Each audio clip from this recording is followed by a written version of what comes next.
One of the reasons I wrote part 3 of When Your World Caves In is because I know that there are things that are so jarring and difficult that we have a hard time not thinking about them. When your mind is this distracted, you can turn into a zombie. You grow numb and paralyzed. The problem is you're getting wearier and wearier carrying the problem around in your mind, but the situation is not changing and is not likely to change anytime soon. You're really just going to have to live through it. While I think there is a wrong way to look to entertainment or hobbies as a form of spiritual replenishment and rest, when really we're supposed to be accessing that through time with God, I think there's also a misstep when you've been praying for a long time and there really is nothing left to do. Part of leaving it in God's hands is deciding you don't have to think about it for a while because God is on the case. Here's part 3 of When Your World Caves In. In our early 20s, my wife and I went through a very painful church split. Our hearts were broken, our hopes were dashed, and we carried a keen sense of betrayal from some of the people we had loved most in the world at that point.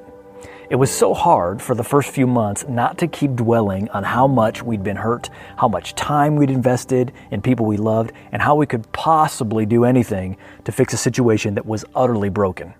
Have you ever felt like a problem, person, or pain was absolutely preoccupying your mind and productivity? As a leader, often the worst kinds of trials are the ones that tend to linger. Some hurts are all the heavier because while others seem to be moving on with their lives, our pain is still real and still here. What do we do when the world caves in but no one, not even God, seems willing to come dig us out? Try this. Seek out laughter.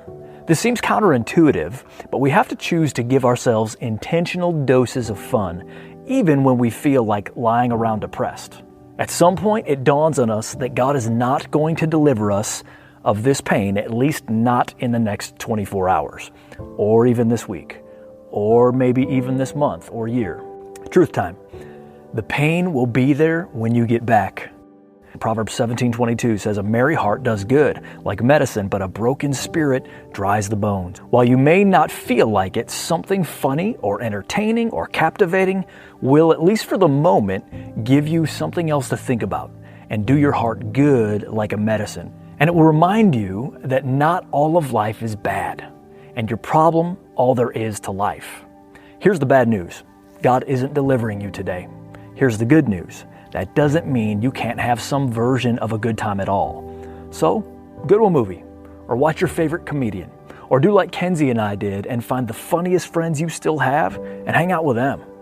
We hung out with some particularly funny friends one day at McDonald's during our church split recovery season, and we literally had soda coming out of our noses because we were laughing so hard. This was incredibly important for us. We needed to remember that we could laugh again.